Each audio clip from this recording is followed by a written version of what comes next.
I have been out as a lesbian for 4 years, and there are still moments where I look back on experiences and be like, oh my gosh, this was a crush.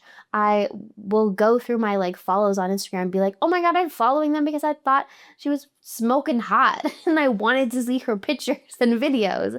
I wasn't just following her because hee hee ha ha, she does interesting content, which she does, but also hot and sexy.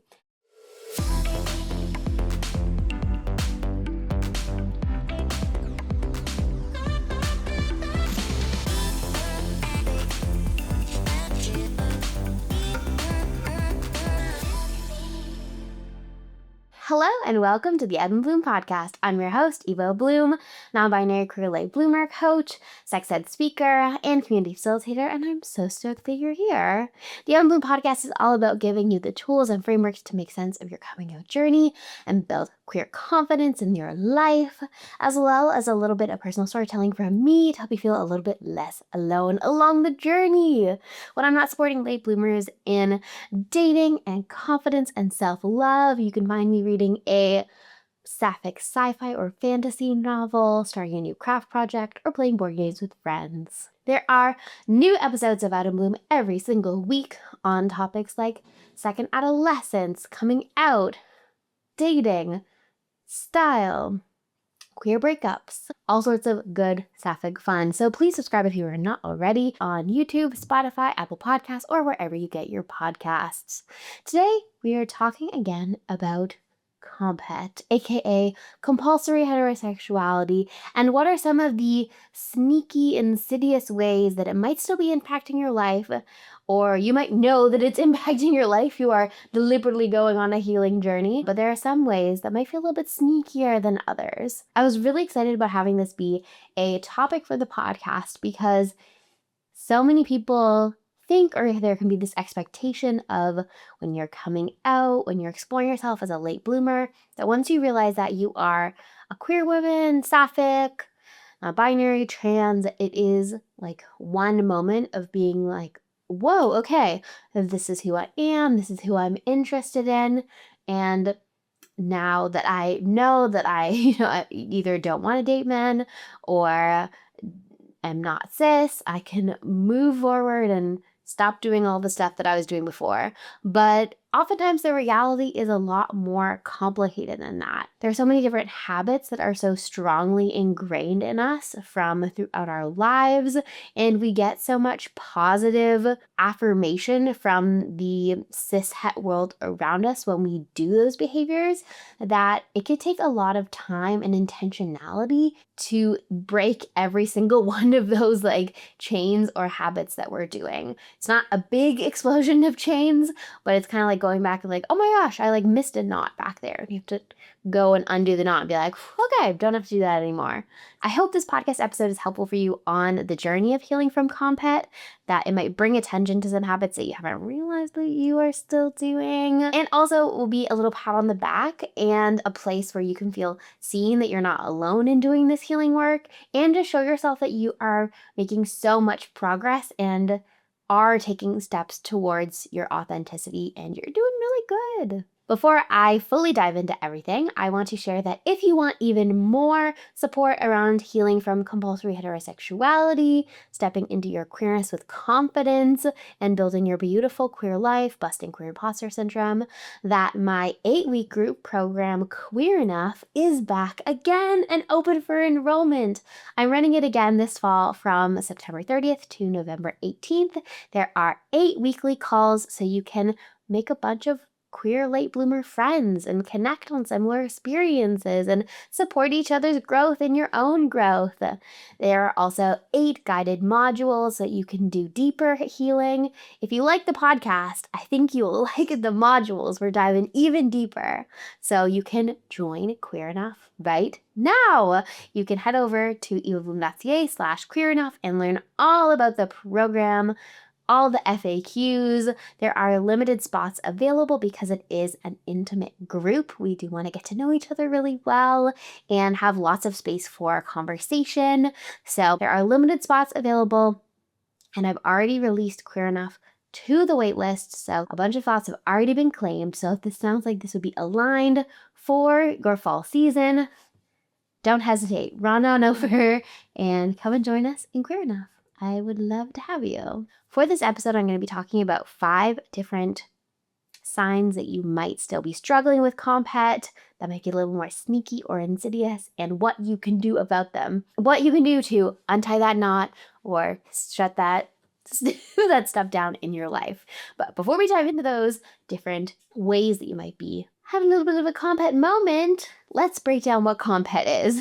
For folks who don't know, comphet is short for compulsory heterosexuality. It had a big kind of blow up viral moment in the pandemic where people really started talking about comphet and it being a more widely understood term due to something called the lesbian master doc, which a very wonderful sapphic person wrote down a bunch of different prompts and questions to get you thinking about, okay, how much have I been socially conditioned to want the approval of men, to want the social status and security of dating men, versus how much am I actually authentically attracted to men and want them in my life. So that was really influential, but this idea of compulsory heterosexuality has actually been around for a really long time. It came out of the lesbian feminist and gay liberation movements in the 60s and 70s, and was popularized by a 1980 essay by Adrienne Rich called Compulsory Heterosexuality in the Lesbian Existence. So you can tell from the title of the essay that comphet or compulsory heterosexuality might be messing with lesbians in a particular way. And that is true. And not just lesbians.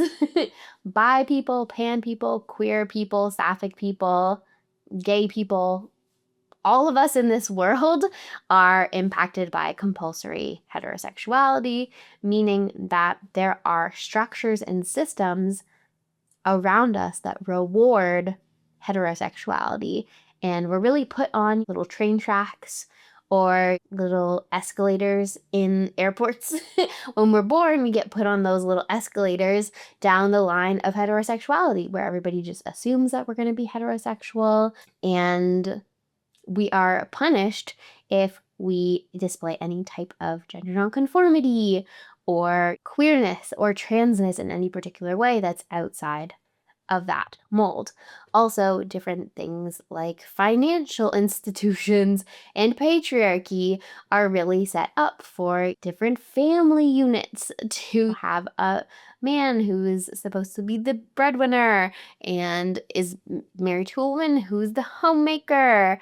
It's only been, for example, really recently that we really got any type of positive representation of lesbians or sapphic people. For the vast majority of media, even back to laws being in place like the Hays Code to only show queer people if they're being deliberately punished, a lot of us are really not shown within our imaginations an opportunity to be queer, especially if we are women. I've gotten so many DMs of people being like, the first time I learned about gay people, it was gay men. I didn't even think that a woman could be gay. So compulsory heterosexuality speaks particularly to this gendered experience of either not knowing that queerness is an option, the specific ways that we are societally penalized as women in terms of like financial penalization of not being married to a man, and experiencing the gender pay gap or double gender pay gap, the ways that we lose access to social support for pursuing queerness. So even though being queer and queer marriage is legalized in a lot of different places, there is still this very strong normative or compulsory framework around heterosexuality in our world. In terms of the gendered lens, there's also this very strong narrative around good womanhood, that to be a good woman, to be a good person, is to be straight. Again, so much media representation around lesbians and sapphic people are that they're evil, that they're predatory, that they're dangerous, like destructive, that they're lonely, that they're angry. So growing up and living under comphet, I know for myself, there was really this feeling of, okay, I'm not any of those things. I know I'm a good person, I'm a kind person, I'm a loving person. Therefore, I can't possibly be a lesbian. And deep in our psychological and evolutionary brain, there is a very strong pull to be good and to be accepted by the social group and not to be outcast. So that could be a huge reason why a lot of sapphic people don't even think that they could possibly be sapphic, because they're good and they want to be accepted by their social group. That's a little bit of a rundown of what compulsory heterosexuality is and how it exists on both a systemic and a gendered level. Now let's get into some of the things that you might be doing if you are still grappling with comphet in your life. Some different subtle, sneaky things that you might not realize you're doing because of comphet, but if we unlearn them, I think we can get a little bit happier and a little bit more authentic and moving towards the healing that we want to be. Something else that you might have to unlearn around comphet, compulsory heterosexuality, is intimacy. What do you do in the bedroom when, it's not just a cis man, a cis woman? There's queer people, there's trans people, different bodies. People are thinking creatively, doing stuff different ways. What do you do? And that is where a toy company like What For Her comes in. I'm so grateful to be partnering with them for this episode and for this season. Thank you so much. We love lesbians supporting lesbians. But What For Her is a spicy toy company that creates toys with sapphics in mind. So one example is the Flick Me, which you can see here, is a really great example of unlearning comphet also in the bedroom, because it is a little handheld vibe here, and it can really help you expand how you think about intimacy and connection beyond PIV. So this little vibration can go anywhere: on the chest, on your neck, on the inner thighs, on the genitals, and it is really an extension of your hand. And we know sapphics, we love to get it with our hands, and this is adding something extra to the mix and really expands your definition of pleasure and possibilities and combining multiple things together. Maybe we are engaging a little bit of a strap situation, and then we're also touching with our hands free. Very convenient. You can also get the Flick Me Duo and have both people wearing them, whether that is side by side, you're both doing some solo but together, or you are both using in different ways on one another. The possibilities are endless, and it really is a huge well of creativity. So shout out to What For Her for creating toys with sapphic intimacy and creativity and expansiveness in mind. Go check them out. Okay, the first thing that you might be doing if you are still stuck or dealing with comphet is being drawn to emotionally unavailable men. Emotionally unavailable men. Also, just unavailable men, period. Maybe they travel a lot for work. Maybe they're long distance. Maybe they are kind of seeing somebody else. Maybe they are sleeping around. Maybe you feel like you want to chase them and kind of convince them to date you because they don't want to date you.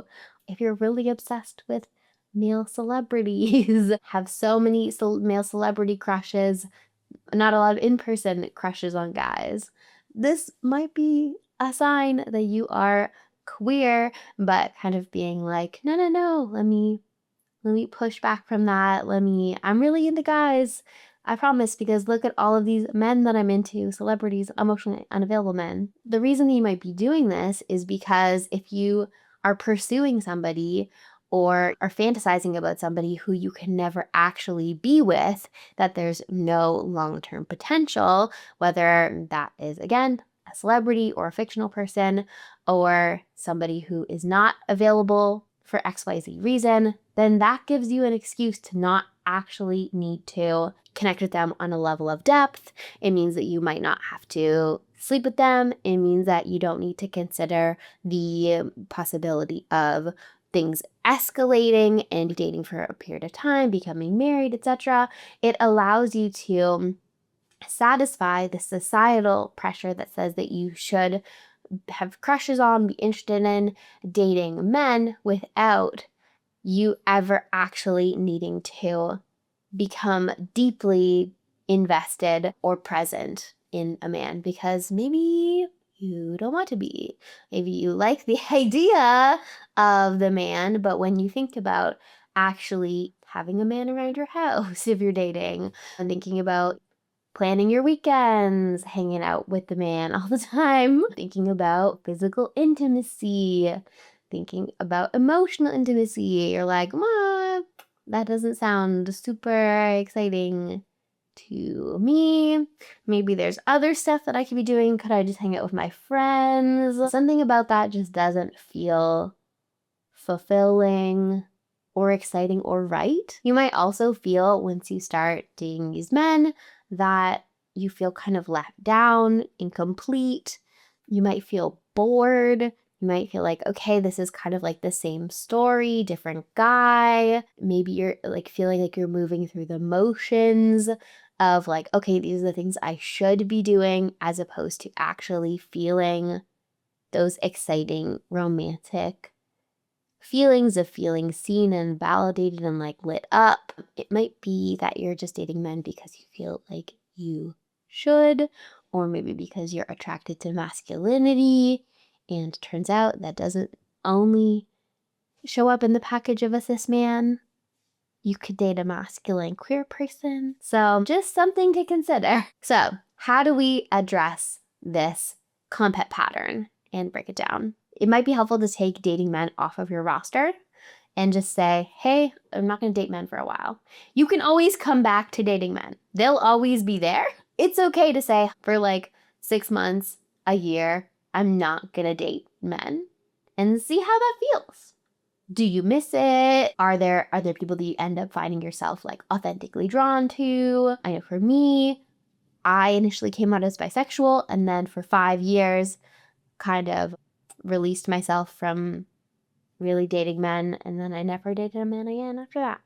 But sometimes, again, when the societal pressure and the expectation and all these narratives that you've heard your entire life, that of course you'll have a husband, of course your wedding day will look a particular way, all your friends have husbands, this is the social dynamic, it can take you being like, I am deliberately not going to date men, in order to actually do that uncomfortable work of creating a new narrative and a new pathway and learning new skills. So another thing to address this can be taking time to intentionally think about, what is stopping me from dating queer people? What nervousness, what maybe like stereotypes or myths do you need to tackle around what it would be like to date a woman? Are you nervous that you won't know how to approach them? Are you nervous that you might get rejected? Are you nervous that you maybe don't have all the answers and people don't want to date a newbie? So I would recommend having some time to reflect. And oftentimes, if it does come down to you requiring to acquire some new skills, maybe it's time to look into, books and courses and programs to get those new skills. The second sign or comphet pattern that you might be falling into that you haven't noticed is that you're extra excited and obsessed with some friends and acquaintances you have, but brush it off because it's just vibes, or you're just new friends, or you just think she's really cool. You're the person, the hottie that you met at the gym who like spots you sometimes, the librarian at your new library, the person that you sometimes get on projects with at work. You're telling yourself that it's not a crush. It's just a friendly obsession. It's just, I'm like so excited to be their friend. If while listing those examples, you could think of people that you feel, this has a different energy than other friends I have. If this friend moved away, you would be a little bit extra sad than if another friend moved away. Or if this friend got a partner and was around way less, that would cause some different feelings. I think maybe you have a crush. And this is not just like a friend situation, but there might be a lot of reasons that you might not be registering this as a crush. It can be really nerve-wracking, especially if you're figuring out your queerness, to be like, okay, this is a crush. What does this mean for me? What does this mean about my identity? Do I need to do something about this? Like, do I need to change my behavior or figure out like my identity? But it's okay to have a crush and you don't need to do anything about it. Also, this is really common because, again, living in a world that sets up heterosexuality as the only option, most of us didn't see any examples of what it looked like to have, if you're a woman, to have a crush on another woman. We didn't watch movies growing up about crushes and like interests in each other, and that can look a lot different than having a crush on a man in terms of maybe you want to fall into different gender roles, maybe you want to ask him to like help you, maybe you feel like you need to look a certain way or perform a certain way. Having a crush on a woman can feel really different, and it can feel scary to feel like you don't have a set of scripts or a set of things that you can do about it. In terms of how to address this pattern that we want to break around comphet, it's just recognizing that you have these feelings, that you think she's hot, you think she's cool, that this is a crush. You don't have to do anything about it. There's no expectations, there's nothing you have to change, but just starting to recognize that within yourself and even validating that it's okay for me to have a crush on a woman. It's okay for me to have a crush on a queer person. That doesn't really change anything hugely about myself and my personality necessarily, and that doesn't mean I need to change my behavior towards them. Starting that recognition first can be a huge step. Even, I know myself, I have been out as a lesbian for like 4 years, and there are still moments where I look back on experiences and be like, oh my gosh, this was a crush. I will go through my like follows on Instagram and be like, oh my God, I'm following them because I thought she was smoking hot and I wanted to see her pictures and videos. I wasn't just following her because hee hee ha ha, she does interesting content, which she does, but also hot and sexy. Even like currently, like meet a new person and I'll have this delay because there wasn't this narrative or framework for queer desire. I'll have this delay and be like, oh my gosh, like, of course, I think that this person is hot. Literally, they look like my girlfriend. So it's okay if there is that delay and that time to process and understand yourself. The third sign that you might be having a little bit of comphet going on, you might be a little bit gay, but you are maybe struggling to address that. And that is if you feel more comfortable in queer spaces. If you're like, whoa, when I'm around my queer friends, I feel more like myself than I ever have around anybody else. Or when I go into a queer bar, a queer coffee shop, I feel like I can take a breath and relax in a way that I cannot do in any other part of my life. If you're like, I am such a huge ally, I want to come to Pride and I want to stand up for queer rights, and like this just feels like the right place to be, me. I was there for literally like a decade. You might not be an ally, you might actually be a queer person. If you're getting signals and cues from your literal body, from your nervous system, that you can relax, and you feel like you can be your authentic self around queer people, you might also be queer. In terms of addressing this element of comphet, I would invite you, if you do have queer friends that you feel comfortable with, to ask them and chat to them about their journeys. How did they realize they were queer? How did they feel comfortable in their queerness? And opening up around maybe the questions that you have with people. If you have people who you feel like you can trust to share within yourself, that might be a really supportive and beautiful place. Again, you don't need to have all the answers. You don't need to know your label, but it can be helpful to feel seen by one person and validated on your journey. And keep going to queer spaces. You belong there. You belong in that coffee shop. You belong at that event. We love you. Number 4, reason that you might be struggling with comphet, that you think you might be queer, but you aren't 100% sure, is that The idea of marrying a man makes you feel sad or uncomfortable. And I have been there. When I would think about even like my wedding day, I was never excited when I was thinking about getting married to a man. It made me feel sad, upset, like starting to feel that like disassociation, disconnection of like, ooh, I don't want to think about that or be present there at all. I was never the type of person that made Pinterest boards of my wedding day, especially as a non-binary person thinking about like a wedding dress or my presentation. That non-binary lesbian combo, I was like, I want to scream thinking about wearing a like traditional wedding dress and getting married to a man. That sounds awful. But now when I think about getting married to a queer person and getting to get married as a trans person in a relationship with somebody who sees me and like knows my identity, and we're getting married to a little queer cutie, that makes me feel like I can just take a breath. Literally just describing that scenario of getting married to a man, like I could feel my whole body tense up, and I'm like, okay, we're back in the forest, feet on the ground. My wife, it's good, it's good. Yeah, that you might be queer if that is your experience. Again, if you grow up thinking that this is the pinnacle of your life, the best day of your life as a woman, but you can't picture it, you can't imagine yourself liking someone enough to want to settle down and get married, might be because you are queer. You might also want to think about like, okay, is there some avoidance that you're doing around progressing a current relationship to a man? Are you like, something about that isn't feeling good, or there's like a disconnection? It might be because your queerness is coming up in this way. So how are we addressing this?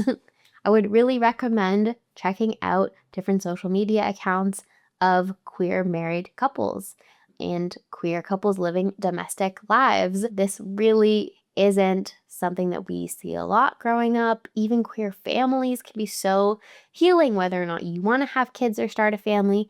It's really powerful to just see queer domesticity and family life and start to associate queerness or sapphic identity. This can be family, this can be marriage, this can be what the day-to-day life can look like, and it's not that different than what you were told it can be with a person of any gender. But also, it is a lot different in a lot of nice ways. Okay, our last sign that you maybe have a little bit more unlearning to do around healing from comphet is that you think that everybody thinks that women and non-binary people are just objectively more attractive than men. That is, in fact, not an objective truth. That is a gay thought that you are having. Fun fact, straight women don't think that other women are hot and sexy and like want to smooch on them and look at them like awooga awooga.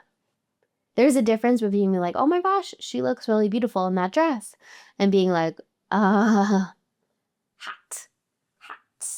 mama. It's different. You are not just being like a girl's girl.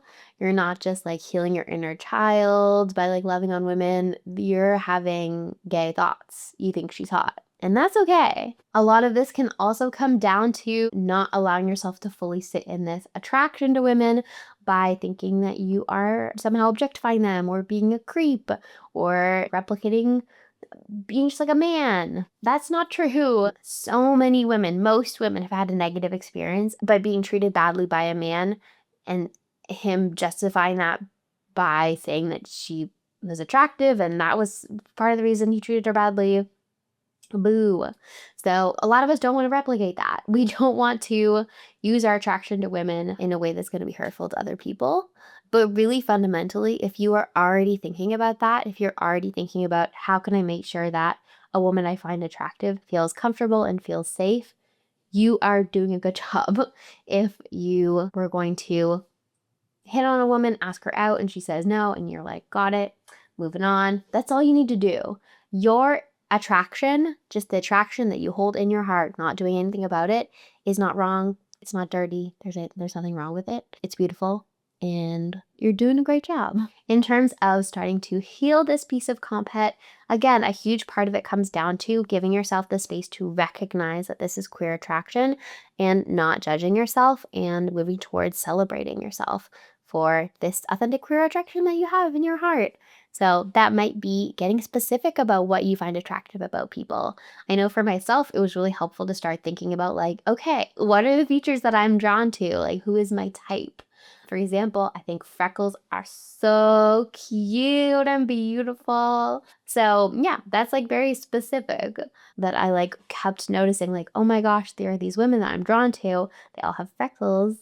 And that was very healing and positive. So yeah, as opposed to just being like, oh my gosh, she's so pretty, being like, no, like her curly hair is so hot, or her hips and her like belly, the way that her body looks is so delicious.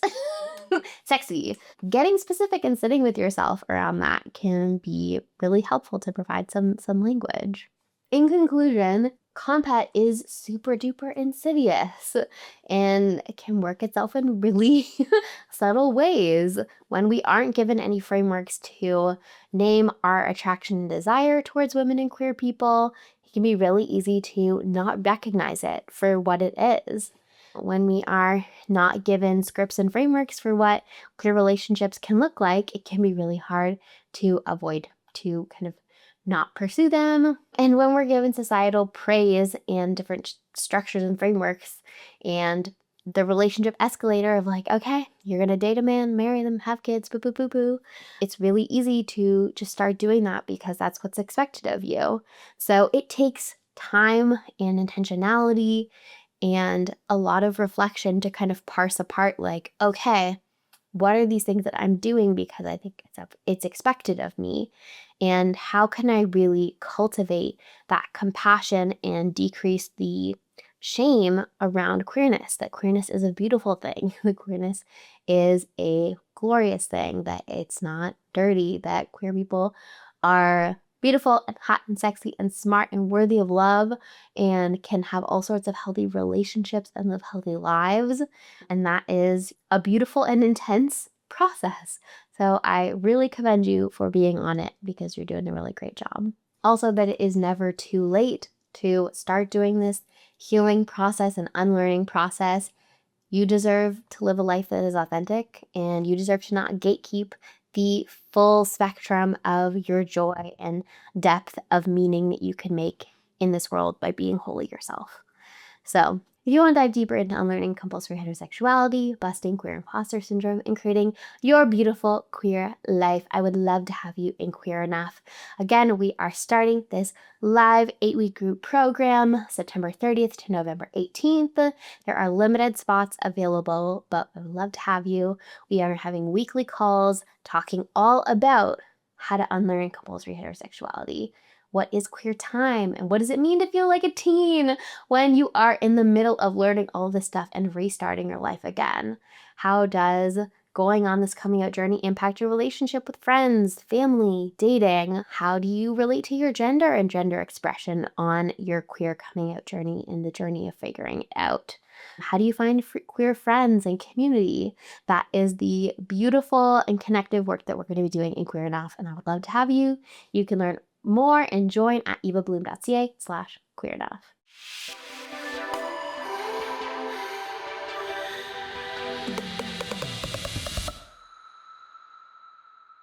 This now comes to the segment of the show where I share all about what I am loving right now, and I definitely prepare it in advance and don't just do it off the top of my head when my camera battery is running out. I talk about the books that I'm reading, the music I'm listening to, the food that I'm making, and the creators that I am obsessed with right now. In terms of the books that I'm reading, oh my gosh, this has been such a wild year for reading, as I say every episode, but I'm currently reading Honey Witch, which is exactly the book that I need right now. The review said that it was overly saccharine, that it was too sweet, too wholesome, and my brain, honestly, that's what I need. I started reading a really good book called Lucky Red, which I would highly recommend if you don't have the tenderness, if you don't have the heart of glass that I do right now. It was really incredible, but a little bit too intense for me. I want a little book about a witch, and she gets her magic from honey. And she goes and she collects all the honey, and she gets all the bees. And there's also some like spooky witch stuff that's happening. She's gonna have to protect the cottage, but that's okay. She's also an abortion doula. She helps people with abortions with her honey magic. Obsessed. I love that. In terms of what I am listening to right now, I am listening to the Beaches' new album, which I think is called No Hard Feelings. If you have gotten to the end of this podcast, I think you should probably listen to the song Lesbian of the Year, because I think you would relate to it. I also relate. It's really a late bloomer anthem of realizing that you are a lot gayer than you thought you were and being like, oh my God, so my whole life is now different. Also very cute. There's a line about talking to Tegan from Tegan and Sarah, who is another Canadian famous sapphic duo, lesbian duo. So it's a great song. In terms of what I am cooking right now, this might be controversial, getting controversial on the Eva Bloom podcast. I have been mostly plant-based for almost 10 years now. While I was on vacation with my girlfriend visiting our family, I ate a lot of eggs. I ate a lot of nice eggs, local eggs from local chickens on the islands in Vancouver, and the eggs made me very happy. And so I bought eggs for the first time back at home. Ooh, and I made a little version of a shakshuka with eggs. Yeah, I'm just so happy living my little egg life. So I'm sorry to the vegan police. This is my one life and I get to nourish myself with things that make me feel good. So slay, eggs. In terms of creators that I'm obsessed with, the account that I want to recommend to you is It's Natalie Cass, who recently became a mutual on Instagram. Nat, you rock.